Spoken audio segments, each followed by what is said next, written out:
All right, joining us now is Jesse Gould, former Army Ranger and founder of the Heroic Hearts Project. Going to talk about the kind of growing kind of movement to bring psychedelics kind of out of the shadows and into public. We're also joined by General Martin Steele, who is with Reason for Hope. General Steele, thank you so much for joining us. Thank you for having me. Honored to be with you. You got it. And Jesse, this is our first time having one guest live and one guest remote. So we appreciate you guys doing this.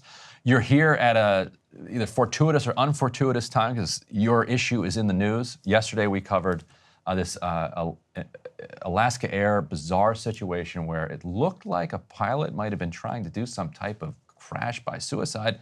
Turns out the pilot has said that it was his first time ever taking psilocybin mushrooms and thought he was dreaming and tried to basically shut the plane down to wake up. And speaking of waking up, as soon as I heard that, I was like, this sounds like a nightmare for Jesse.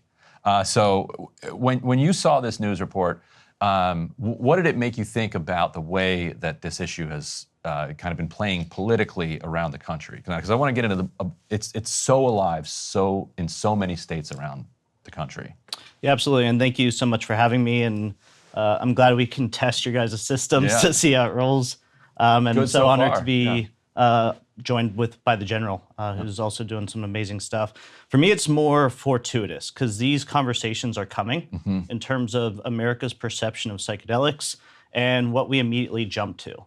And for me, this news story, there's a lot more to unfold. If you read it, it just kind of lumps into different pieces, and it's that immediate association that media does of this thing bad happened, psychedelics, uh-oh, this guy went crazy, right? It's very Reefer Madness-esque. You could take this article 100 years ago, and they could say the same thing with cannabis, and everybody like, oh yeah, that makes sense. Whereas now that'd seem ridiculous, right?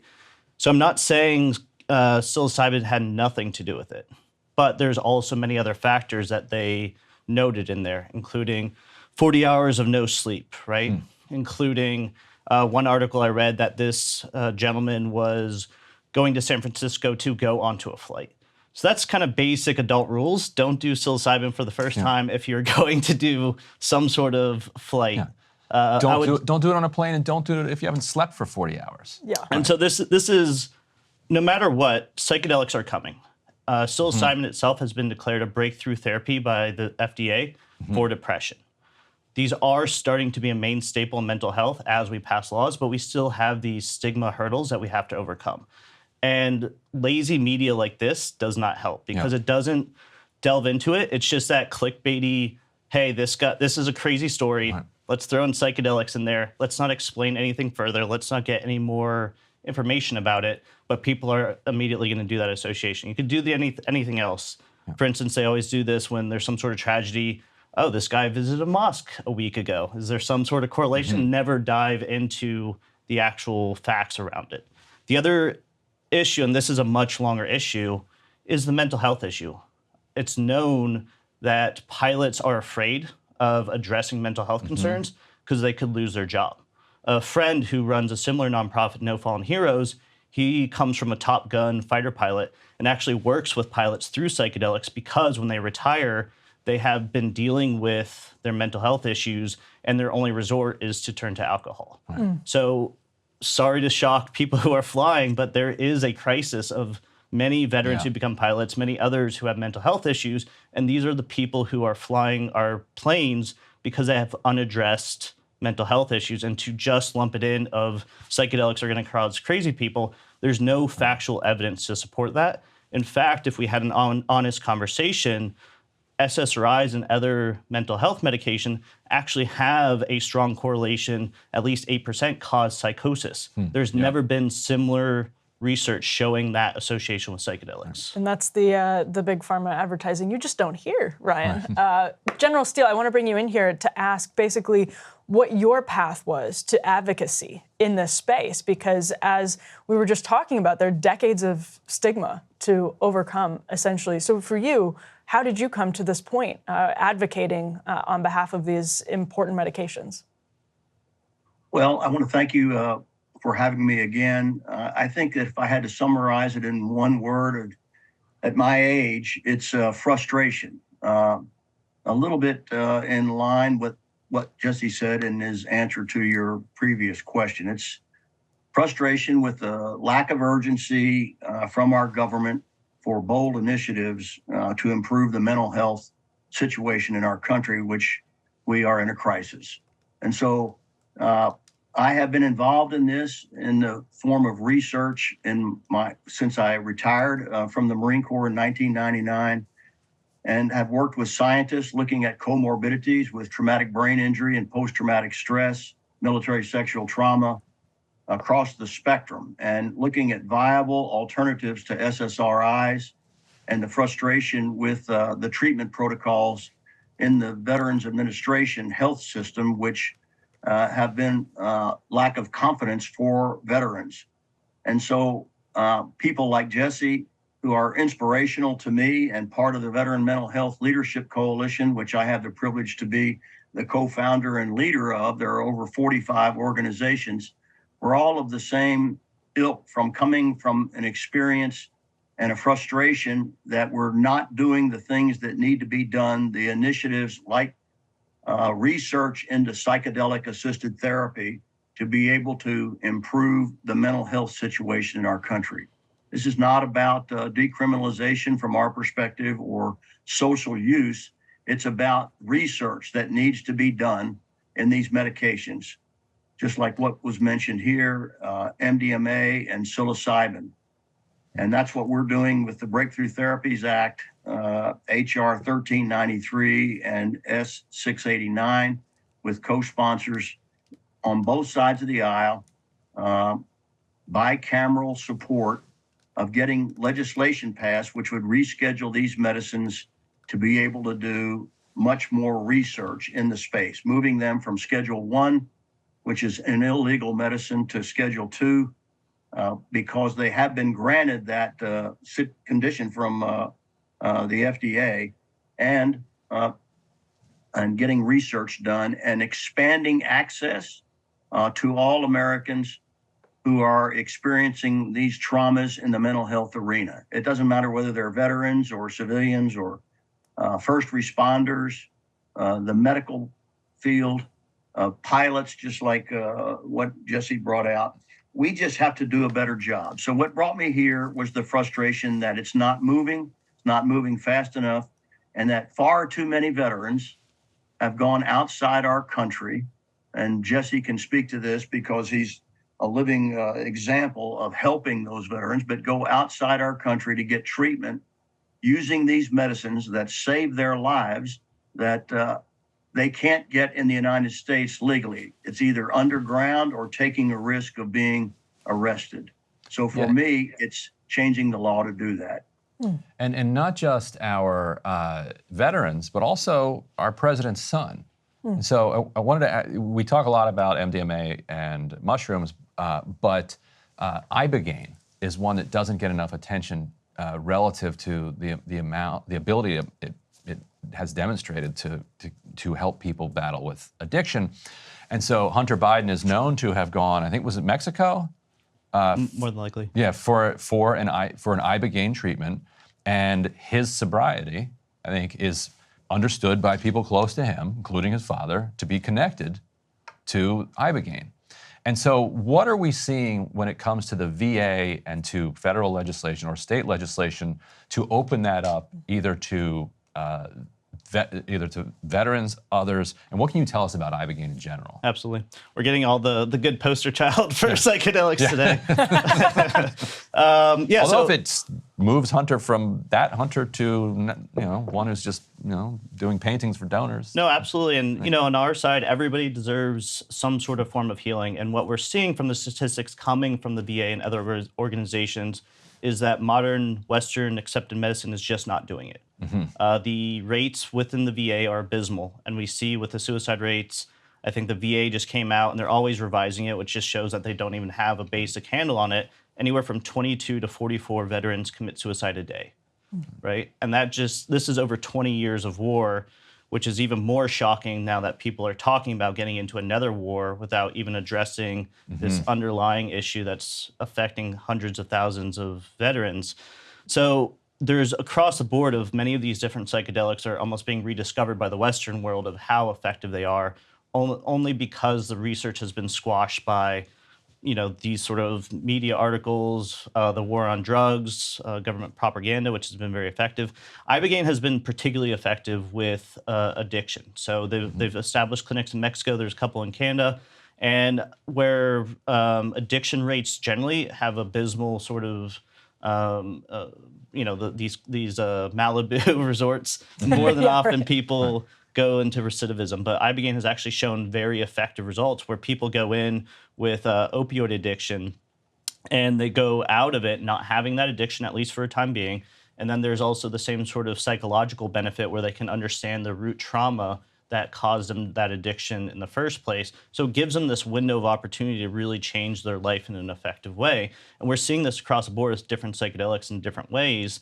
And so there is research going on, but it's all been private funded through organizations like ours and sort of shoulders turned from governments. And so, for instance, General Steele is working on a bill with Kentucky to finally get in government funding for Ibogaine research from settlements from the opioid crisis, that the funds from that. Yeah, General Steele, can you tell us about that Kentucky bill? Does it have serious prospects? We believe it does. There have been 3 hearings. We've been involved in the Veteran Mental Health Leadership Coalition, assisting the Opioid Abatement Advisory Commission in the state of Kentucky, which has been meeting in regards specifically to using a proposed $42 million toward Ibogaine research and development out of this fund that Jesse just said. Our position is that we think that this has great promise. By researching it, we're thrilled to be working with the state of Kentucky, who's out front on this because of the opioid crisis and the deaths that they have due to overdose and addiction, and the success that Ibogaine has proven to be so effective against. It's clear that the treatments, as we've said up to this point, aren't working. And Ibogaine isn't the answer for everyone, but from our perspective, it has tremendous great promise. There was a hearing just last week, a third, I've testified there before that commission, but a hearing last week, we had a member of the FDA who clearly is talking about the need to balance the potential risk and benefit of Ibogaine through proper testing and research, and is absolutely that they'll be considering the condition that we're in this crisis, and that Ibogaine is a viable next step alternative. And Jesse, in early October, Gavin Newsom vetoed a psychedelic piece of legislation out in California. In his veto message, he said he wanted something more orderly, it seemed like, sent back to him. Can you tell us what happened there and what's next in California potentially? Yeah, and this is very indicative of the frustration that General Steele mentioned earlier. This has been a over 3-year process, many iterations.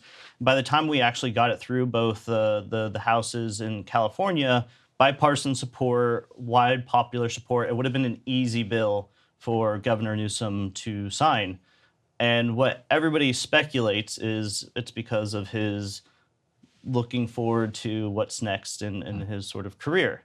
And using the veto, which in my opinion in this case is very undemocratic when it gets to that level of passing all this with a lot of work, and everybody agreed it was a good bill, sort of baseline, and just a very basic, people should not be criminalized for having personal possession of just grown psychedelics. So not even LSD that's synthetic. So just mushrooms, just all this other kind of stuff. As we can see, people are already using it illegally, but because we criminalize it, we put this sort of blockade of any other people talking about it. There's a stigma around it. So any other organizations that can help out, that can bring much value to education, like you should not take mushrooms for the first time before possibly piloting a plane, baseline education, it has been prevented because of this criminality. And people we're seeing this, seeking their own mental health relief because of the failure of this system. All of this news is showing how much the system is failing. And so very disappointed in Governor Newsom.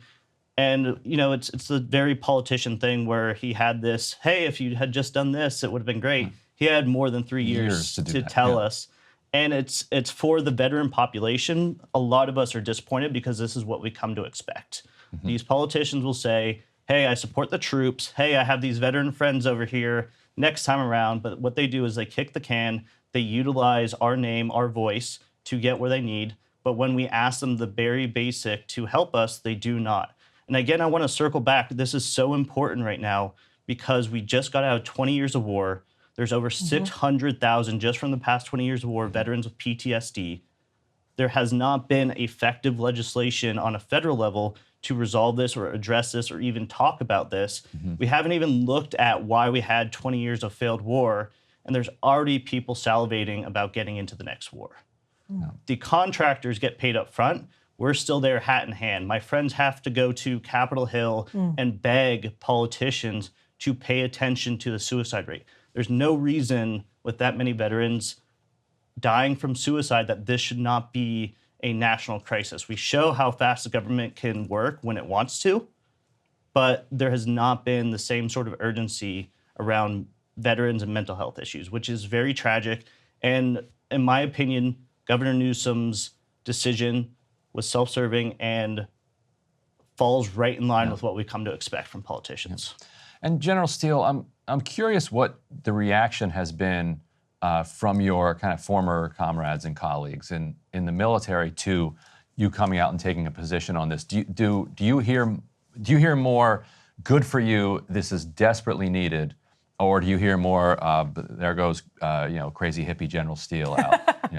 I don't hear the latter, at least not to my face. I would say my generation, I'm a Vietnam era military member, 2 tours of combat in Vietnam. My stepfather, I never knew my real father, was a prisoner of war in World War II.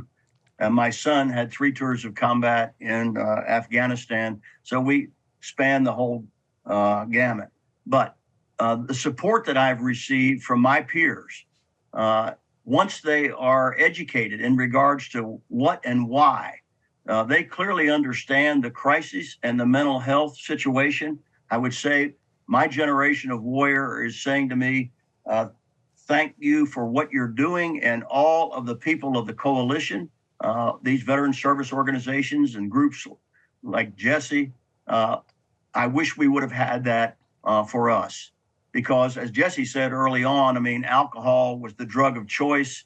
It's a problem for all of my peers, and excessive use of alcohol. And we never got our arms around this. And the situation now with SSRIs in the VA is just making it worse. We're not getting any better. So tremendous amount of support. A lot of them want to know more. They are studying what we're doing and why. But on the whole, they're firm believers. I've had no pushback, to summarize the answer, from any of my peers or even the leaders that I had that were ahead of me. I was a 3-star general. My 4-star people that I'm very, very close to that are also retired now, all of them very much support what we're doing because, as Jesse indicated, 600,000 out of the global war on terror, a 20-year war, and we haven't even touched the surface yet of them coming to the forefront with their issues. And we're still not wrapping our arms around the needs for viable alternative therapies, which we believe psychedelic-assisted therapy will be a major player in changing the mental health crisis in our country. You're both optimistic. Yeah. And General Steele, I also promised our viewers earlier in the show that I'd pick your brain on some basic military questions. And Jesse, if you have any takes on these too, we'd love them. Got 2 questions. One, and since you were a veteran of Vietnam, I'm curious for your take on what the role the tunnels that Hamas has built over the years in Gaza might play in a land invasion, given that in Vietnam, the tunnel system was so effective for guerrilla warfare, and that there was a tunnel system in Afghanistan that was also problematic and for American troops that got less attention. And the second, and maybe this is an ignorant question, why is Hamas so able to build missiles and rockets that they constantly are able to fire into Israel, but apparently has zero anti-aircraft capacity? Okay, that I just can't understand. Either one of you want to take either one of those? I'd be glad to start. Sure. Go ahead, General. Opening with the tunnel situation. It's obviously very complex. They've spent years doing it. And I believe that just as in the case in Vietnam, they were problematic, as you said. They're going to be much more problematic if and when the ground invasion takes place. So there are significant obstacles to overcome. A lot of challenges like we had in Vietnam. Some of my high school classmates were of the size, if you will, physical size, that they were known affectionately as tunnel rats. And they were traumatized by their experience going into the tunnels. Tremendous warriors, did the job, but traumatized by that experience. So in the case of your second question, I would say they're being more supplied with these weapons of rockets than manufacturing them. I watched your program the other day. I thought it was very thoughtful as you were looking in these kinds of areas and questions. But I think it's more external supplies that are providing them with those capabilities. And the third question regarding why don't they have anti-air capabilities, I'm not qualified to answer that right now. Yeah, from the tunnel, it would be a nightmare. I mean, if you remember, I mean, you were nodding your head at the Afghanistan tunnels. Tunnels. I mean, but I was also thinking like World War II. Japan had notorious for the tunnels, and that factored into our decision of how entrenched they were. Right. And especially without our understanding, it's a completely different warfare, and it's would be unlike what we've seen in Afghanistan. Generally, it was pretty open, pretty flat, so that allowed a lot more air support, all sorts of other intelligence that we just wouldn't have.